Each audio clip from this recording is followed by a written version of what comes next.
Bab 1729. Setibanya Tracy di ruang istirahat, Cecil sudah menyiapkan pakaian ganti untuknya. Tracy pun mengingatkan Cecil beberapa hal yang perlu diperhatikannya, lalu beranjak masuk ke dalam kamar mandi. Ia menyalakan mesin pemanas air, lalu bersiap hendak membuka bajunya. Tiba-tiba, muncul sesosok bayangan di cermin. Ia segera bereaksi dan menoleh dengan waspada. Siapa di sana? Setelah menatap jelas orang di hadapannya itu, Tracy pun tercengang. Billy. Cepat sekali kamu mengenaliku. Billy perlahan-lahan berjalan menghampirinya sambil memegang sebuah pistol. Wajahku sama persis dengan Daniel. Kenapa kamu bisa begitu yakin kalau aku bukan Daniel? Kamu tidak layak untuk dibandingkan dengannya.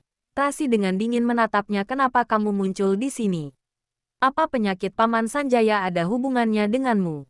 Orang tua bangka. Kalau ia tidak jatuh sakit, bagaimana mungkin aku punya kesempatan untuk mendekatimu? Bibir Billy terangkat membentuk senyuman mengejek. Lama tidak berjumpa. Apa kamu merindukan suamimu ini? Menjijikkan. Tracy mengernyitkan keningnya merasa mual. Serahkan diri sekarang. Kamu masih punya kesempatan untuk bertahan hidup. Berhentilah mengambil jalan menyimpang. Bertahan hidup. Mendengar kedua kata itu, ekspresi Billy pun berubah. Matanya dipenuhi dengan kesedihan. Jika kamu tertular AIDS, apa kamu masih bisa bertahan hidup? Apa? Mata Tracy pun terbuka lebar karena terkejut. Butuh beberapa saat baginya untuk sadar kembali. Apa kamu yakin kalau kamu benar-benar tertular? Apa kamu sudah memeriksanya? Meskipun tingkat penularannya tinggi, tetapi juga tidak pasti 100%. Sebelumnya Tracy beruntung, sehingga ia berpikir kalau Billy juga mungkin tidak terinfeksi. Namun, tak disangka, Tracy, kamu benar-benar kejam.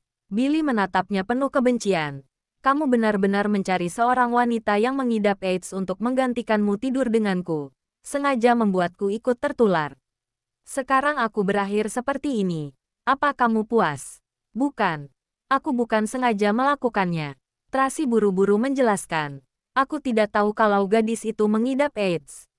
Kamu tidak tahu. Kenapa kamu bisa tidak tahu? Billy menggertakkan giginya dan bertanya. Kamu sudah berencana untuk bersekongkol dengan Denny untuk menyakitiku. Meski aku tidak pernah tega untuk menyakitimu, kamu masih menggunakan tipu muslihat untuk mencelakaiku. Kamu benar-benar kejam. Aku benar-benar tidak. Diam. Kamu ingin mencelakaiku. Aku juga tidak akan pernah melepaskanmu. Billy mendekatinya dengan tatapan mengerikan. Lagi pula, sudah tidak ada jalan keluar untukku. Aku akan menyeretmu mati bersamaku. Sambil mengatakannya, ia menggenggam pistolnya dan menerjang ke arahnya. Tracy mengambil kepala pancuran kamar mandi dan menyemprotkan air panas ke mata Billy, hingga membuatnya tidak dapat membuka matanya. Tanpa sadar, Billy pun segera mengangkat tangannya untuk menghalangi semburan air panas pada matanya. Tracy mengambil kesempatan ini untuk mendorongnya dan bergegas lari keluar. Namun, ketika ia baru saja berlari ke depan pintu, Billy segera menjambak rambutnya. Ah! Tracy menjerit kesakitan. Ia hendak melawannya. Namun Billy mengayunkan pistolnya dan menghantamnya ke atas kepalanya. Di saat kritis ini, Tracy langsung menendang bagian bawah tubuh Billy, membuatnya membungkuk kesakitan. Gerakan tangannya juga terhenti. Tracy segera menendangnya, lalu membuka pintu dan melarikan diri. Tatapannya dipenuhi dengan keinginan untuk lepas dari cengkeraman iblis. Namun, pada saat ini, tiba-tiba ia diserang oleh sesosok figur dari belakangnya, yang menutupi mulut dan hidungnya erat-erat. Ia membuka matanya lebar-lebar karena terkejut, dan langsung bertemu dengan sepasang mata yang begitu familiar. Sebelum ia dapat melawannya, ia pun jatuh pingsan. Billy bergegas keluar ruangan sambil membawa pistol, hendak mengejar Tracy. Namun, tiba-tiba seseorang menodongkan pistol ke kepalanya. Sekujur tubuhnya pun mematung. Setelah ia dapat melihat jelas orang di hadapannya itu, matanya pun segera terbuka lebar. Kamu. Orang itu tidak mengatakan sepatah kata pun. Ia memukul Billy dengan pistolnya hingga pingsan. Kemudian meminta bawahannya untuk membawa Billy dan Tracy pergi. Seluruh kejadian ini hanya berlangsung dalam beberapa menit. Begitu cepat sehingga tidak ada orang yang menyadarinya. Ketika Cecil kembali dari ruang pasien, Ia mendengar suara air yang mengalir dari dalam ruang istirahat. Ia pun tidak berpikir lebih jauh, hanya mengira Tracy masih mandi. Anne datang sambil membawa beberapa cangkir minuman hangat. Setelah menemukan beberapa helai rambut di gagang pintu ruang istirahat, ia pun segera waspada. Ia mengambil senjatanya, lalu menendang pintu hingga terbuka, dan bergegas masuk. Bab 1730. Tidak ada seorang pun di dalam ruang istirahat itu. Anne segera masuk ke dalam kamar mandi namun tetap tidak menemukan siapapun. Lantai itu begitu berantakan. Bahkan terlihat ada jejak perkelahian. Anne seketika berubah cemas. Ia segera berteriak pada Cecil yang berada di luar. Terjadi sesuatu pada Nona Tracy. Segera hubungi Kak Paula. Apa yang terjadi? Cecil segera menghubungi Paula sambil masuk ke dalam untuk memeriksa keadaan. Pada saat yang sama, sekelompok orang misterius menyamar sebagai petugas medis membawa Tracy dan Billy naik ke atap rumah sakit yang berada di lantai 33. Apa Nona Friska ingin melemparkan mereka berdua ke bawah? Tanya komplotannya. Tidak perlu. Friska menyipitkan matanya sambil tertawa kejam. Bukankah terlalu menguntungkan bagi mereka jika mereka mati hanya seperti ini? Kalau begitu, beri semua pil itu pada Billy. Baik. Seluruh komplotannya segera memasukkan segenggam pil biru kecil ke dalam mulut Billy. Lalu memasukkan air ke dalam mulutnya. Memaksanya menelan semua pil itu. Bagus sekali. Friska memandang Billy. Ia mengingat semua yang telah dilakukan Billy terhadapnya. Pandangannya dipenuhi dengan kebencian membara yang menggerogotinya. Ia menginjak wajah Billy keras-keras. Lalu menggertakkan giginya dan berkata, "Billy, pada malam ini, aku akan membalas 2 kali lipat seluruh rasa sakit yang kamu berikan padaku." Ia segera berpaling menatap Tracy di sampingnya. Bibirnya terangkat membentuk senyuman mengejek. "Namun, sebelumnya aku akan memberimu sebuah hadiah besar." Dia memberi isyarat. Seorang pengawal wanita segera melangkah maju dan menyeret Tracy ke samping Billy. Lalu melepaskan mantel Tracy. "Kapan pil itu akan mulai bereaksi?" Friska bertanya dengan dingin. "Biasanya dalam setengah jam. Namun, karena jumlah yang dikonsumsinya begitu banyak, seharusnya sebentar lagi sudah bereaksi." Ketika komplotannya itu menjawabnya, Billy mulai menunjukkan tanda-tanda kesadaran. Kedua tangannya terangkat memegang kepalanya. Wajahnya meringis kesakitan. Friska menendang Billy dengan kakinya, lalu tertawa mencibir. "Silahkan menikmati." Kemudian, ia menginjak lutut Tracy dengan keras-keras. Tracy pun meringkuk kesakitan. Melihat Tracy yang akan segera sadar, ia bergegas pergi bersama komplotannya. Ia masih memerintahkan salah seorang dari komplotannya, "Kamu tetap di sini dan awasi mereka. Jika terjadi sesuatu, segera beritahu aku." "Baik, segera periksa. Apa Daniel sudah berangkat?" "Kami baru saja mendapat informasi bahwa Presdir Daniel sudah berangkat dari gedung Skywell dan sedang menuju ke sini. Perkiraan setengah jam lagi akan tiba." "Bagus sekali. Tepat kira-kira setengah jam lagi, Daniel akan melihat Billy meniduri Tracy. Lihat saja, apa ia masih menginginkan wanita itu?" Hahaha. Tracy perlahan-lahan tersadar kembali. Ia membuka matanya dengan linglung, melihat dirinya berada di tempat luas terbuka, dan tidak ada apa-apa di sekelilingnya. Tunggu sebentar, ia sepertinya melihat sosok yang dikenalnya. Sosok itu beranjak duduk di lantai sambil memegang kepalanya, dan menatapnya dengan bingung.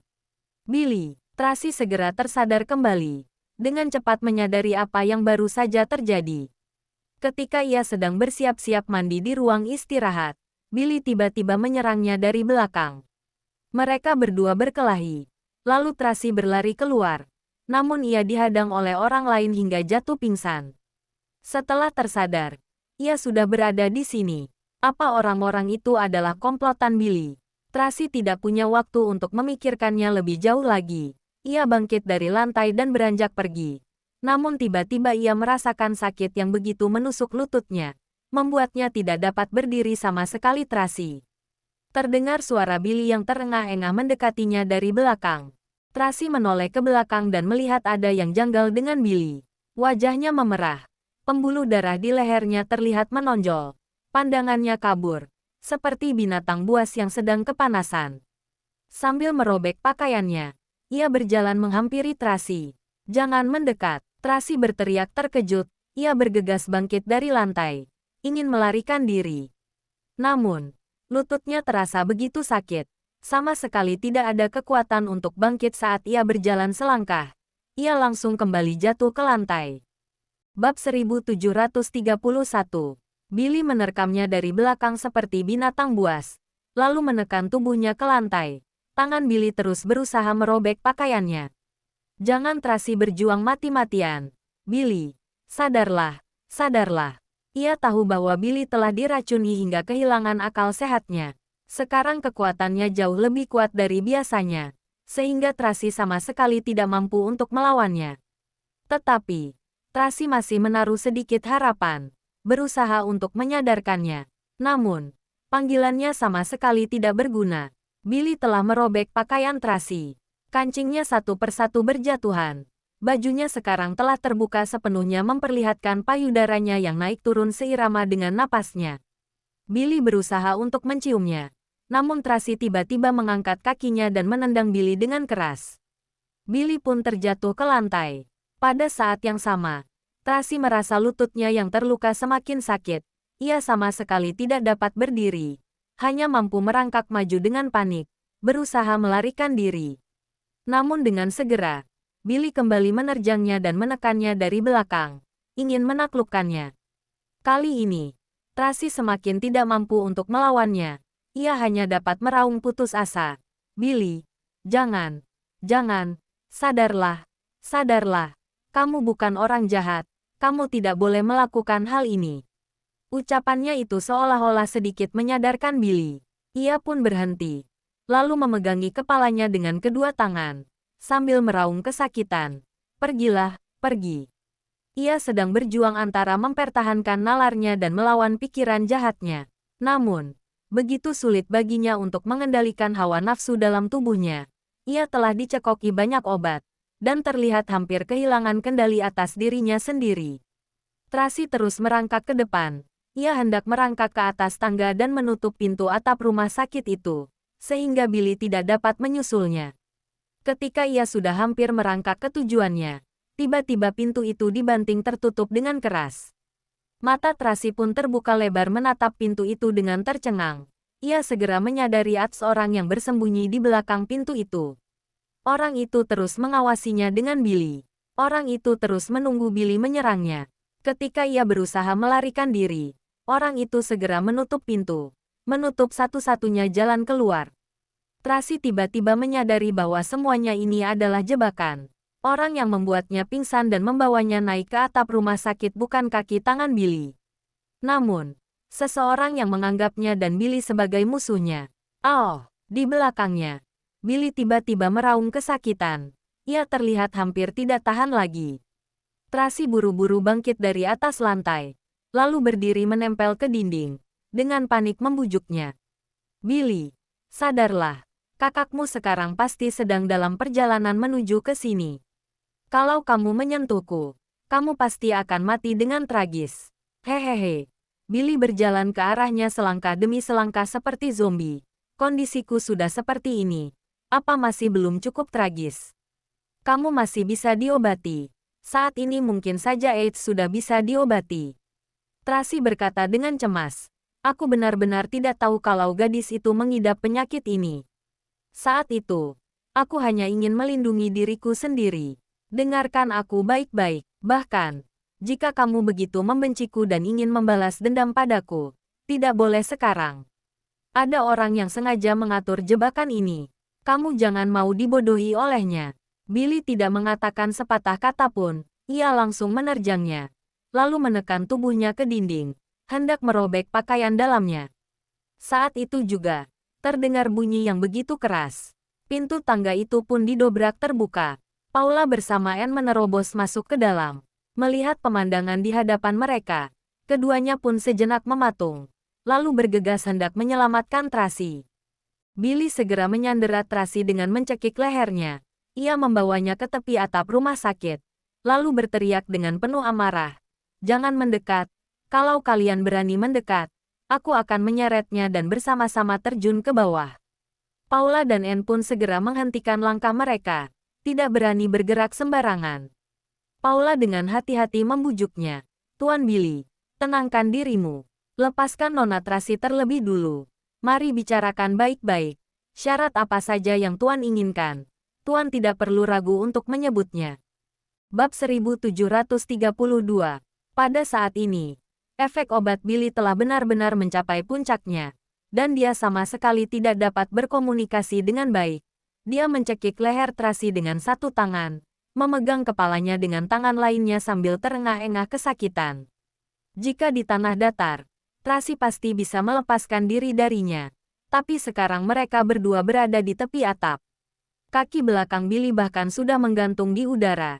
Jika tidak hati-hati, dia akan jatuh dan hancur berkeping-keping. Oleh karena itu, Tracy tidak berani bertindak gegabah. Bahkan Paula dan Anne juga tidak berani bertindak gegabah. Bukan hanya karena Billy menyandera Tracy, tetapi juga karena dia merupakan pasien AIDS. Begitu tidak berhati-hati, jika secara tidak sengaja terkena darahnya, maka mungkin bisa terinfeksi. Paula dan Anne berada jauh dengan mereka, kemungkinan besar tidak akan terinfeksi. Tetapi Tracy sangat dekat dengan Billy, dan keduanya terluka, kemungkinan untuk terinfeksi sangat besar. Mereka tidak berani mengambil resiko. Billy, tenanglah. Keluarga kami memiliki seorang tabib dewa yang bisa menyembuhkan penyakit apapun. Dia bahkan bisa menyembuhkan Tuan Daniel. Mungkin dia juga bisa menyembuhkanmu. Cepat lepaskan Nona Tracy. Paula membujuk Billy sambil perlahan mendekati mereka. Di saat yang sama, dia juga mengedipkan mata pada Anne. Anne segera mengambil ponselnya yang bergetar dan pergi untuk menjawab telepon. Setelah Tracy menghilang, mereka segera mulai mencari dan juga melaporkan kabar tersebut pada Ryan dan Thomas. Sekarang, Daniel seharusnya sedang dalam perjalanan ke sini, karena dia mengkhawatirkan keselamatan Tracy. Jadi dia menelepon untuk menanyakan keberadaannya. Halo, Tuan Daniel, di mana? Daniel langsung bertanya tanpa basa-basi. Di atas atap gedung. Nona Tracy, dia. Sebelum Anne selesai berbicara, terdengar suara jeritan Paula. Billy nampak linglung dan hampir jatuh dengan Tracy. Paula berteriak keras, ketakutan dan meraung dengan cemas. Billy, apa kamu gila? Kamu ingin mati. Tapi Nona Tracy kami tidak ingin mati. Cepat lepaskan dia.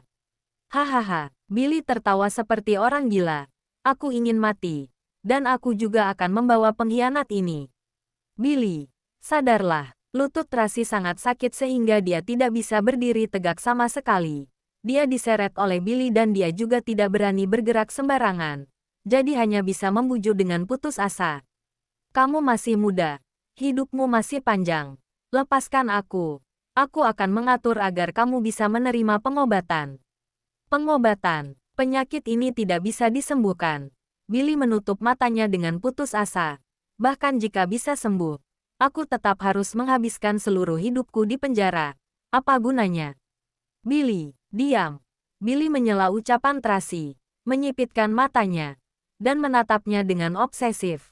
Sebenarnya, aku sangat puas sekarang. Aku akan mati bersamamu. Dan aku akan mati tanpa penyesalan. Tidak, aku, Billy. Ketika Tracy hendak berbicara, Anne tiba-tiba berjalan mendekat sambil membawa ponselnya dan berkata dengan cemas, ada yang ingin Tuan Daniel katakan padamu. Anne mengarahkan kamera ke Billy. Mereka melakukan panggilan video. Daniel yang ada di dalam video dan duduk di dalam mobil, berteriak dengan cemas. Billy, apa yang kamu inginkan? Aku akan memberikan semuanya padamu. Bahkan aku bisa memberikan grup Wollens padamu. Lepaskan Tracy. Memberikan grup Wollens untukku. Kamu benar-benar mencintainya ya? Billy berkata seperti orang mabuk. Semakin kamu mencintainya, aku semakin ingin membawanya mati bersamaku. Billy, Daniel, kamu lindungi saja grup Wollancemu dan hidup sendirian selamanya. Setelah mengatakan kata-kata ini, Billy memeluk Tracy dengan kasar dan melompat. Paula dan Anne terkejut dan berteriak. Ketakutan. Paula merespons dengan cepat. Dia bergegas seperti kilat, mencengkeram lengan Tracy dengan erat.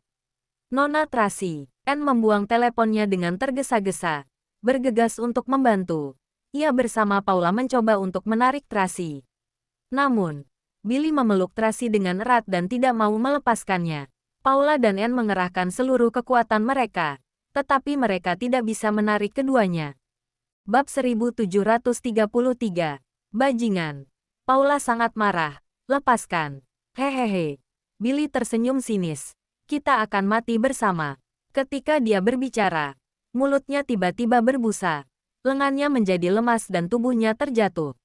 Billy. Tracy kaget dan berteriak. Kemudian dia meraih tangannya. Billy telah memejamkan mata dan bersiap untuk mati. Tapi tiba-tiba dia merasa bahwa dia tidak jatuh. Dan ada sebuah tangan yang memegangnya dengan erat. Dia membuka matanya, mengangkat kepalanya, dan menatap Tracy dengan bingung.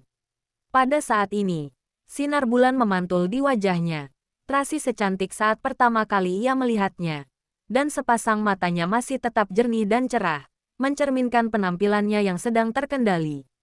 Sorotan mata kejam di matanya tiba-tiba memudar, digantikan oleh kesedihan yang mendalam. Dia mulai berpikir, kenapa hidupnya menjadi seperti sekarang ini? Billy, pegang tanganku. Pikiran Tracy kosong. Saat ini dia tidak punya energi untuk berpikir. Dia hanya ingin hidup, dan ingin menyelamatkan hidup Billy. Nona Tracy, cepat lepaskan. Kami sudah tidak bisa menahannya lagi. Paula berteriak dengan panik. Namun, Tracy menolak melepaskan tangan Billy. Dia masih menggertakkan giginya dan bersikeras. Pegang tanganku, jangan lepas. Billy memandangi Tracy yang keras kepala. Senyum rumit muncul di bibirnya. Ia berkata dengan suara serak, jika aku yang mengenalmu lebih dulu, pasti akan jauh lebih baik. Setelah mengatakan itu, dia membuka tangan Tracy dengan keras. Tidak, Billy, jangan bertindak bodoh. Tracy buru-buru membujuknya. Aku bisa menyelamatkanmu. Aku bisa. Freeze, K. San. Billy mengucapkan nama itu kata demi kata. Kemudian dengan paksa melepaskan diri dari tangan Tracy, merentangkan tangannya, dan membiarkan dirinya jatuh. Tidak, Tracy sangat ketakutan hingga dia membuka matanya lebar-lebar, dan berteriak dengan putus asa, Billy. Billy tersenyum. Terlihat sisi pemberontaknya seperti saat mereka pertama kali bertemu, seperti sinar matahari yang terbang bebas. Bagaimanapun juga, dia pernah menjadi seorang anak laki-laki yang baik dan tidak bermoral, tapi dia pernah memberikan ketulusannya kepada Tracy. Sebenarnya, sejak kapan kehidupannya mulai berubah? Mungkin dia sendiri pun tidak tahu. Tracy berteriak putus asa. Dia gagal menyelamatkan Billy. Dia tetap terjatuh, sama seperti kehidupannya yang tidak akan pernah kembali seperti semula. Daniel baru saja tiba di rumah sakit, dan sebelum berhenti, tiba-tiba terdengar suara yang keras. Sesuatu menghantam atap mobil dengan keras, merusak atap mobil Rolls-Royce Phantom. Di dalam mobil, Hartono dan Ryan terkejut. Mata mereka terbelalak keheranan. Beberapa detik kemudian, Ryan bergumam, "Tuan Billy." Di kursi belakang, Daniel menatap Billy dengan tercengang. Dia benar-benar termenung. Dalam pikirannya, dia terus mengingat masa-masa senang dan sedih yang dia lalui bersama Billy. Teringat ketika saat masih kecil, ketika ia dihukum oleh kakeknya untuk berlutut, Billy menemaninya ikut berlutut bersamanya, dan berkata, "Lagi pula tidak ada yang harus kukerjakan. Aku akan menemanimu berlutut, jadi kamu tidak akan bosan, hehehe." Mengingat saat dia menyentuh bahunya dan memanggilnya sambil tersenyum, "Kakak, kakak." Memikirkan kekaguman dan betapa hormatnya. Memikirkan kepolosannya dan sifat yang tidak terkendali. Yang bisa Daniel pikirkan hanyalah senyumnya dan kebaikannya. Daniel memejamkan matanya erat-erat. Hatinya sangat sakit. Seperti ada yang terluka di hatinya. Sebenarnya, dari awal hingga sekarang, dia tidak pernah berpikir ingin Billy mati. Hal terbesar yang akan dia lakukan hanya ingin menuntunnya kembali dan membawanya ke pengadilan. Namun sekarang, melihat dia mati di depan matanya, hati Daniel sangat sakit. "Cepat lihat Nona Tracy." Ryan segera memberi perintah. "Baik, jangan lupa like, komen, dan subscribe. Ya, terima kasih untuk semuanya yang sudah subscribe, like, dan komennya. Tunggu terus kelanjutannya. Ya."